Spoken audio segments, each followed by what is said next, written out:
Salut et bienvenue sur la chaîne FulguroGeek. J'ai enfin terminé Last of Us 2.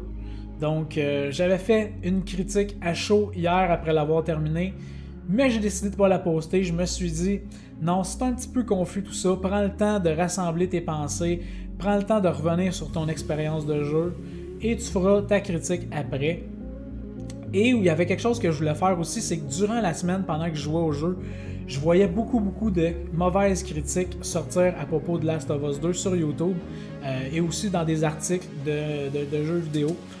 Donc, je me suis dit, ok, quand tu vas avoir fini le jeu, tu vas aller lire ces articles-là, tu vas aller regarder ces critiques-là pour voir c'est quoi les points, pourquoi ces gens-là ont détesté le jeu à ce point-là. Et ça m'a donné une idée de vidéo aujourd'hui. Ça va être mon opinion, mon avis sur les critiques extrêmement négatives. Il y en a eu des extrêmement bonnes, mais on le sait, il y a eu aussi des critiques extrêmement négatives face à ce jeu-là. Donc, cette vidéo-ci, ça va être mon avis, mon opinion sur ces critiques extrêmement négatives-là. Bien sûr, il va y avoir des spoilers, donc vous allez être avertis. Je vais parler d'un peu de tout ce qui se passe dans le jeu, donc si vous n'avez pas encore joué au jeu, il est encore le temps de cliquer out de la vidéo. Mais sinon, je vais faire un peu une mise en perspective pour savoir est-ce que ce jeu-là est vraiment une nullité totale ou est-ce qu'il vaut quand même la peine d'être joué.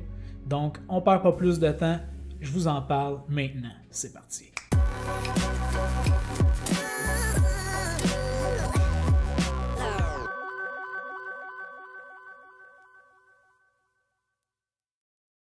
Avant que je commence à jouer à Last of Us 2, je savais pas vraiment à quoi m'attendre, j'étais un peu confus parce que d'un côté on avait la note des journalistes qui avaient reçu le jeu en avance et là on voyait des notes exceptionnelles tomber, des 10 sur 10, Game of the Year, Game of the Decade, et une fois que le jeu est tombé entre les mains des joueurs, et là on a vu les notes descendre. Alors, du côté de Metacritic, du côté des journalistes, on était à 9.5 et du côté des joueurs, on était plus autour de 4.2, 4.3.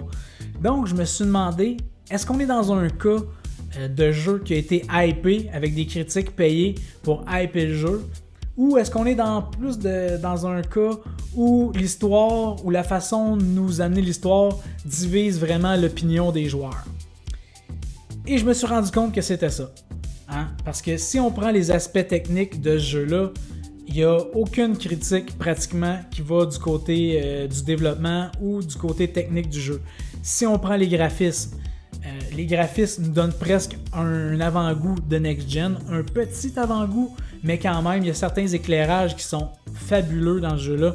Les textures, les animations faciales, les expressions. Si on prend de la manière que le jeu est scripté, le pacing du jeu, les scènes d'action, comment il arrive, c'est extrêmement bien fait, c'est du Naughty Dog à son meilleur. Donc de ce côté-là, il n'y a vraiment rien à dire. Si on prend le gameplay, c'est un gameplay qui est semblable au premier, mais qui a été amélioré sur à peu près tous les aspects. Hein, ils ont amélioré le combat corps à corps, on peut maintenant dodger, on a accès à plus d'armes, on a accès à plus de customisation d'armes, plus d'arbres de compétences. Il y a beaucoup plus de choses, il y a beaucoup plus de façons d'éliminer aussi des ennemis dans ce jeu-là. Donc, l'intelligence artificielle aussi a été améliorée, celle de nos coéquipiers, celle des ennemis. Donc du côté gameplay, si vous avez aimé le premier, le deuxième est encore meilleur, vraiment meilleur. Donc il n'y a vraiment pas grand chose à dire du côté technique de ce jeu-là. Donc je me suis rendu compte que les critiques venaient vraiment plus de l'opinion sur comment l'histoire avait été racontée, qu'est-ce qui se passe dans le jeu, et c'est là où les gens ont vraiment pété un plomb. Il y a environ 5 points où j'ai vu qu'il y avait les majeures parties des critiques. Le premier point, c'est le décès de Joel, évidemment. Donc après 2 heures, hein, on joue au jeu pendant 2 heures, qui est vraiment pas long parce que le jeu est une très bonne durée, une trentaine d'heures peut-être. C'est presque 2 jeux et demi qu'on est habitué normalement des jeux de Naughty Dog, donc c'est presque 2 fois et demi la longueur d'un jeu normal de cette compagnie-là. Donc Joel meurt après 2 heures et de façon très très brutale. Il y a beaucoup de joueurs qui à ce moment-là se sont dit ok, moi j'arrête là, ils viennent de tuer le personnage principal, moi Joel c'était mon personnage dans Last of Us, ils viennent de le tuer, je joue plus à ce jeu-là, j'arrête là. Et je suis pas d'accord avec ça. Parce que, en même temps, si vous n'avez pas aimé ça, ok. Mais faut pas oublier dans quel univers on vit. Faut pas oublier ce que Joel a fait. Joel, dans le premier, dit souvent qu'il a beaucoup de sang sur les mains. En plus, il tue, à la fin du 1, qu'il tue tous les chirurgiens et les scientifiques qui ont travaillé depuis des années sur une possible solution pour sauver l'humanité. Fait que dans le fond, il vient tuer les scientifiques qui avaient une chance de peut-être trouver une solution à cette épidémie-là. Donc, faut pas oublier qu'il est quand même celui qui a enlevé l'espoir à l'humanité, là. Joel. C'est quand même un poids lourd à porter. Donc, de le faire mourir, je trouve pas ça si épouvantable que ça. Mais il y en a pour qui ça n'a pas passé. Et je peux comprendre, mais pour moi, honnêtement, je trouvais que ça faisait du sens. Et ensuite, Ellie part sur une quête de vengeance. Et c'est là aussi qu'il va avoir des points un peu négatifs. Mais en tout cas, je vais y revenir plus tard. L'autre point négatif qui a été apporté dans ce jeu-là, qui je comprends pas pourquoi ça a été apporté comme un point négatif, mais c'est qu'il y a un couple gay. Hein, Ellie et Dina donc sont un couple de femmes. C'est deux lesbiennes, ou je pense qu'elles sont peut-être bisexuelles, mais en tout cas, ils sont ensemble. Puis ça l'a fait jaser, il y en a qui ont dit bon, c'est parce que Naughty Dog avait un agenda politique, un agenda LGBT à pousser dans le jeu. Ils nous ont forcé ça dans la gorge. Puis, écoute, on est en 2020 là. C'est même plus nouveau, c'est même plus un statement, c'est normal. C'est juste normal. Les personnages sont-ils bons? Ils ont-ils des bonnes émotions? L'histoire est-tu bonne? C'est juste ça qu'on a besoin, on s'en fout. Un gars, une fille, deux gars, un gars, une fille qui est devenue un gars qui est redevenu une fille. C'est pas grave ça. L'histoire est-tu bonne? Y a-tu de l'émotion? L'émotion est-tu vraie? That's it. C'est tout ce que j'ai besoin. Fait que ça, j'ai pas compris le truc de dire qu'il y avait un agenda politique. Je veux dire, si tu veux décider de raconter une histoire, Life is Strange, la même chose. Il y avait une histoire pas claire entre Chloé et Max. C'est un jeu qui a extrêmement bien passé. Donc, pas d'agenda politique. Il n'y a pas d'agenda politique dans ce jeu-là. Ça, c'est vouloir juste chercher des noises à quelque chose qui est excellent puis qui passe très bien, qui s'intègre très bien dans le jeu. Je me suis posé la question à toutes les fois qu'il y avait une scène de couple. Je me suis dit, si c'est un gars et une fille, est-ce que cette scène-là fait du sens dans le jeu? Et oui, totalement. Ça l'amène quelque chose, ça l'amène une profondeur à l'histoire, une profondeur au personnage, une compréhension de comment ils se sentent psychologiquement souvent. Donc, c'est pas quelque chose qui est forcé, c'est quelque chose qui est là et qui ajoute à l'histoire, donc c'est ça. Un des plus gros points négatifs que les gens ont apporté, et ça c'est probablement le plus grand, ceux qui ont détesté le plus, c'est que dans ce jeu-là, on joue la meurtrière de Joel. Parce qu'à la base, quand on a commencé, quand Last of Us 2 nous a été vendu, tout le monde s'enlignait pour un autre Last of Us 1 avec on joue Joel, Ellie nous accompagne, puis c'est une autre aventure, il arrive d'autres mésaventures avec ces deux personnages-là, et c'est totalement pas ça qui arrive. Et quand Joel est mort après 2 heures, les gens se sont dit bah au moins on va jouer la quête de vengeance uniquement du côté de Ellie, et ça va être ça. Mais non. Et moi, j'ai trouvé que c'était une twist extrêmement brillante de la part de Naughty Dog de nous faire jouer la meurtrière de Joel. Et on la joue pas seulement 2 minutes, pas seulement 15 minutes, 1 heure, on la joue presque la moitié du jeu. Il y a presque 2 jeux en un dans celui-là. Donc, la moitié, c'est avec Ellie et l'autre moitié, c'est avec Abby, la meurtrière de Joel. Et moi, j'ai trouvé ça excellent. Surtout dans cet univers-là. Parce que là, les gens vont se dire, ça se fait pas nous faire jouer la meurtrière de Joel. Joel, c'est un personnage qui nous a accompagnés tout au long du premier. C'est un personnage qui, oui, a du sang sur les mains, mais qui voulait s'améliorer, qui est en train de s'améliorer, qui est en train de devenir une meilleure personne, qui était une figure de père pour Ellie. Ellie, qui est un personnage qu'on aime, on veut pas la voir souffrir. Et là, on joue la meurtrière de Joel. Mais là où c'est brillant, c'est dans l'univers où ça se passe. On est dans un univers un peu à la Walking Dead où les gens, c'est pas... Oui, ça fait longtemps que l'épidémie est là, mais quand même, les gens, ça reste des gens normaux. Les gens, oui, sont entraînés à être des soldats, mais c'est plus des gens normaux, des gens qui veulent essayer de vivre en paix, des gens qui veulent essayer d'aider leurs prochains, leurs amis, qui aiment leur famille. C'est pas toutes des grosses brutes, c'est pas juste des gens assoiffés de sang. Il y en a, mais la plupart, c'est pas ça. Et c'est là où on se rend compte qu'en jouant la meurtrière de Joël, ben là on se rend compte, pourquoi elle a tué Joël? Là on le savait pas. Quand on voit Joël mourir, on le sait pas pourquoi. Mais une fois qu'on joue la meurtrière, on le sait. OK, le chirurgien qu'on tue, c'était son père. Elle aimait son père, donc elle veut juste venger son père. Elle veut venger aussi le fait que Joël a détruit l'espoir pour l'humanité parce qu'elle était encore une petite fille quand son père est mort. Puis elle avait probablement de l'espoir de voir son père ou sa communauté trouver finalement un vaccin pour cette épidémie-là. Donc le fait de tout y enlever ça l'a probablement brisé parce que maintenant elle sait que ce savoir-là, il est parti. Il n'y en a plus. Fait que oui, son père est plus là, mais tout l'espoir de l'humanité est tombé aussi en même temps. Donc, elle veut se venger, elle tue Joël. Quand elle tue Joël, on se rend compte qu'elle est capable de quand même de pitié parce qu'il y a 2 autres personnes qui sont là. Il y a le frère, Tommy, puis il y a Ellie qui sont là. Elle aurait pu les tuer parce que dans ce jeu-là, on tue presque tout le monde tout le temps quand on joue les personnages. Quand on joue Ellie, on tue tout le monde. Quand on jouait... Quand on jouait Joël, on tuait tout le monde. C'est le même. Et là, on se rend compte que dans cet univers-là, elle a décidé de les laisser en vie. Elle dit non, on était là pour Joël. C'est vrai, ils n'ont rien à faire là-dedans. Eux autres, laissez-les partir. Tout le monde a tué quelqu'un dans cet univers-là. Donc, c'est de savoir qui a la moins mauvaise raison de tuer. Les deux ont perdu une figure de père. Donc, Ellie qui se lance sur une quête de vengeance, quand elle fait sa quête de vengeance, la première moitié du jeu, on comprend totalement. Mais une fois qu'on joue le personnage de Abby, on comprend aussi totalement sa quête de vengeance à elle, qui n'est pas aussi grande que celle d'Ellie, parce qu'une fois qu'elle a tué Joël, elle passe à d'autres choses. Elle essaie de s'améliorer. On voit que durant son gameplay, justement, elle m'a fait penser à un Joël féminin.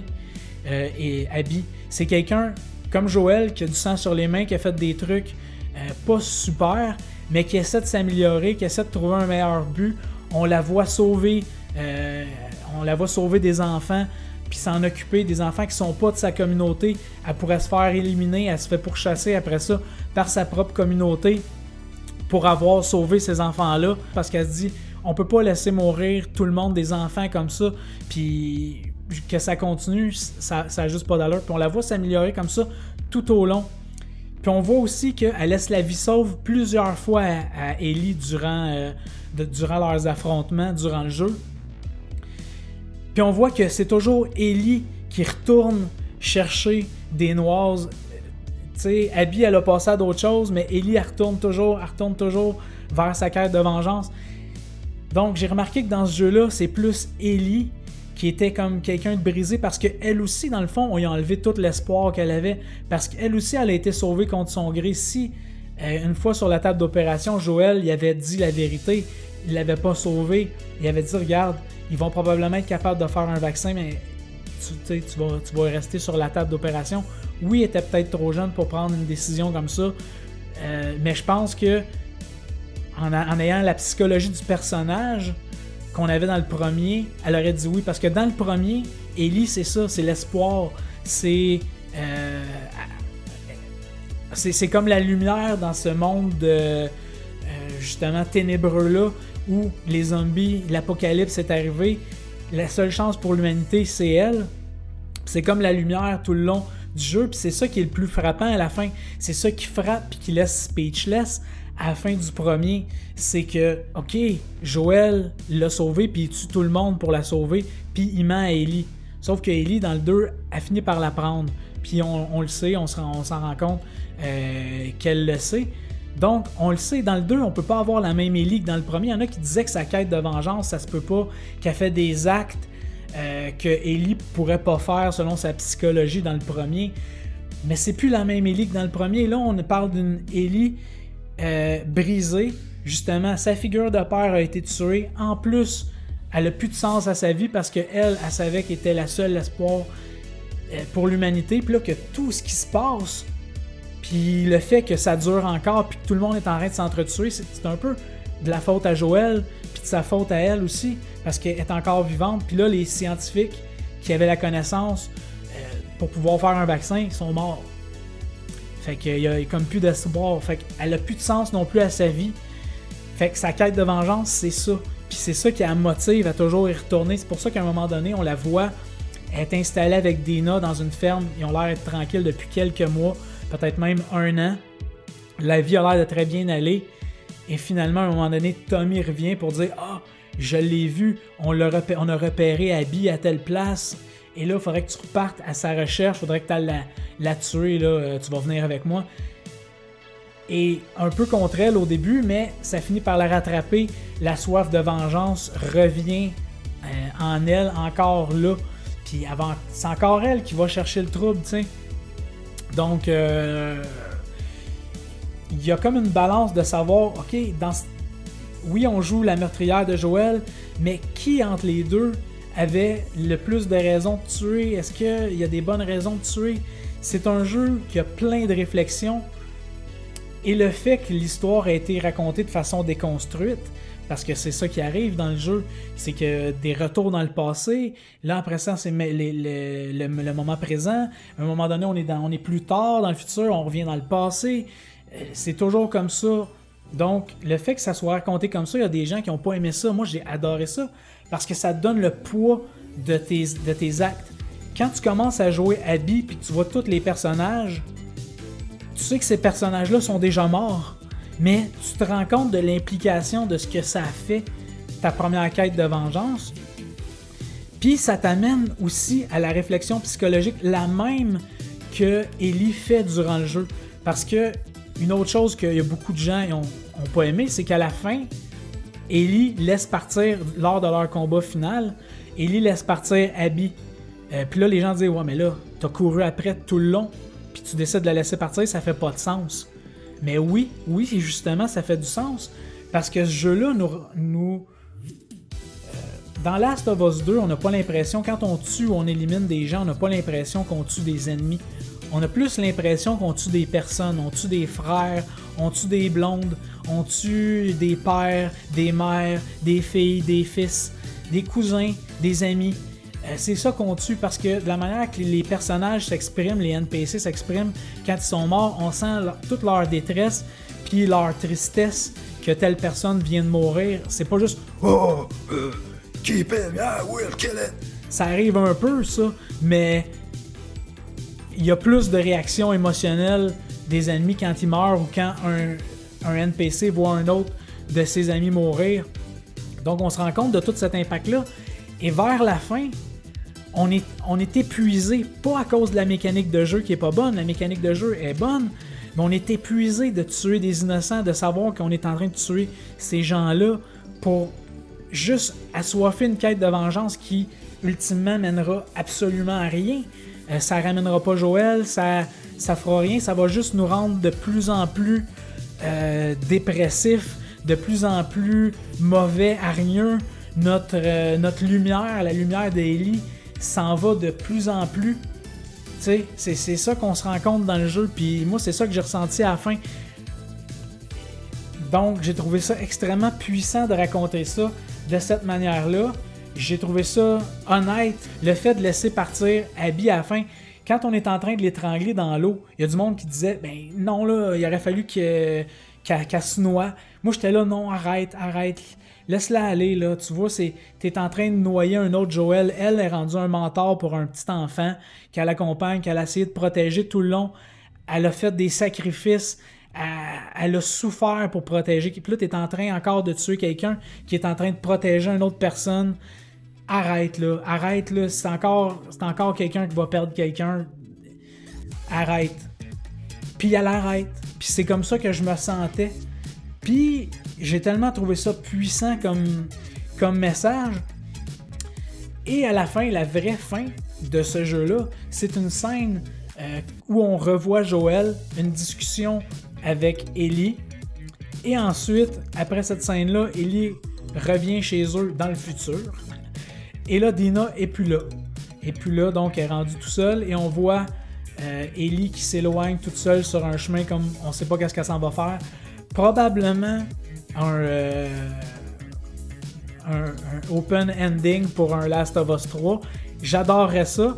D'ailleurs, comme Abby est encore en vie, que ces deux personnages-là se recroisent, je serais totalement satisfait. Ça serait excellent.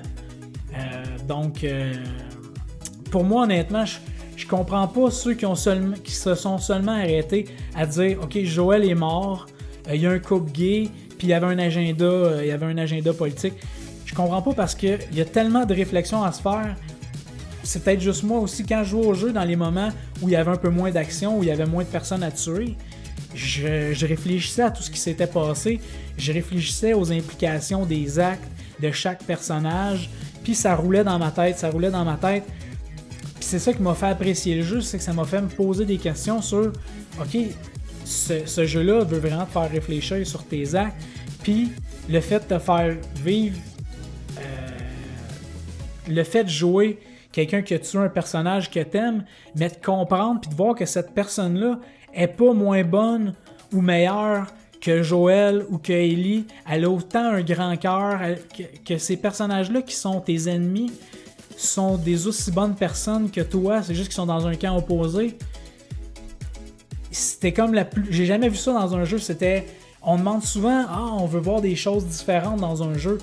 On a souvent la même façon de se faire raconter des histoires de vengeance, des histoires... c'est tout le temps un peu la même sauce qu'on voit. Les mécaniques de jeu évoluent pas toujours. Donc, de voir ça comme ça, quelque chose qu'on a... Moi, honnêtement, c'est la première fois que je vois ça dans un jeu vidéo. Ça l'a peut-être pas plu à tout le monde, mais moi, honnêtement, c'est vraiment une twist que j'ai trouvé tellement brillante. J'ai adoré ça. Parce que justement c'était nouveau, ça m'a donné une autre perspective sur le jeu vidéo, à me dire ok, Last of Us, c'est pas une franchise basée sur deux personnages, ça peut être n'importe quel personnage. Last of Us, c'est le reste de l'humanité, fait que c'est pas juste Ellie puis Joel, c'est toutes les autres personnes dans l'humanité qui sont encore des bonnes personnes, mais qui n'ont pas le choix de vivre comme ça parce que tout le monde s'entretue, tout le monde a l'air d'être des ennemis. Puis c'est comme ça que ça fonctionne. Mais le fait de voir les deux côtés, puis de voir que les deux camps, c'est la même chose, de pas voir... on aurait pu voir une Abby extrêmement gore en train de tuer plein de monde, quasiment comme une Terminator. Mais non, on la voit, elle est sensible quand elle s'occupe des gens, quand elle est avec les gens qu'elle aime. Elle est sensible, elle s'en occupe, elle a des émotions. Donc, j'ai trouvé ça extrêmement brillant. Seul point négatif que je peux voir à propos de ce jeu-là, le seul point que j'ai vraiment m'a tombé sur les nerfs, et ça, j'ai vu ça dans plusieurs autres jeux, c'est vraiment ridicule, c'est le cocktail Molotov. J'ai hâte qu'on voit en 2020 des jeux où la propagation du feu se fait de manière naturelle. Ça, j'ai vraiment hâte parce que j'ai vu ça dans des mods de Skyrim qui sont arrivés peut-être en 2012, en 2013 pour PC. Donc, on serait sûrement capable de faire ça maintenant en 2020 dans les jeux, du feu qui se répand. Il y a certains jeux qui le font, je dis pas qu'il n'y a pas de jeux qui le font, il y en a qui le font, mais il faudrait que ça devienne un standard. En Last of Us, tu lances un cocktail Molotov dans des herbes sèches, puis il y a un petit spot de feu, puis le feu il se répand pas. Ça, je trouve ça dommage, puis ça m'a vraiment gossé tout le long du gameplay.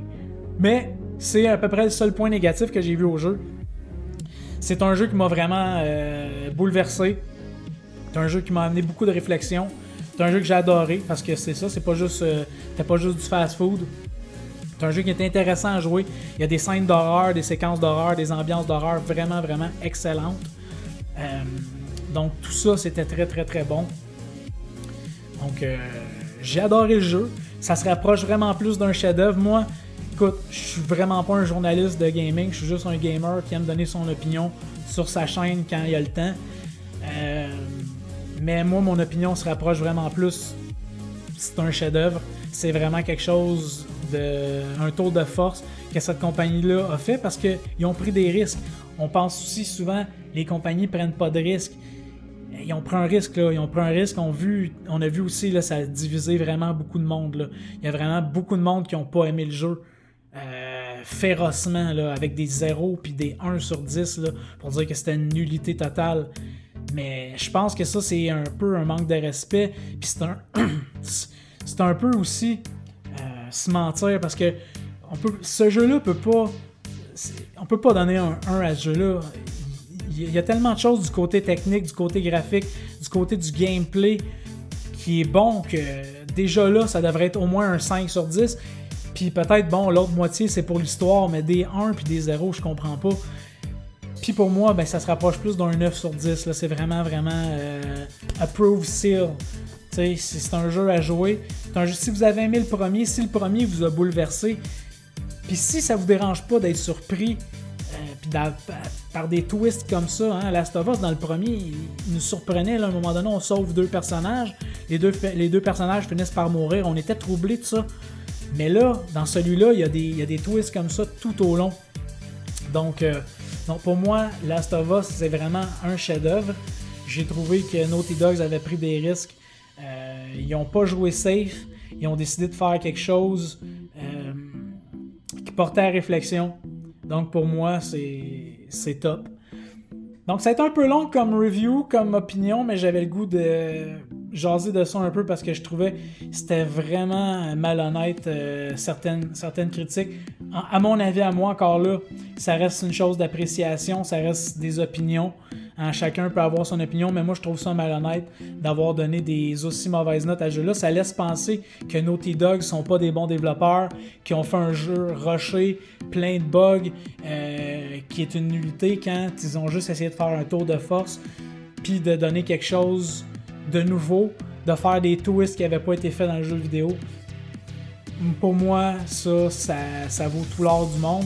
Des nouvelles expériences en gaming, j'adore ça. Donc sur ça va être la fin de la vidéo. Je pense que ça a été assez long. Si vous êtes rendu jusqu'ici, merci beaucoup. Hein, je sais que je suis assez loquace. Des fois, ça peut être un petit peu flou quand je parle.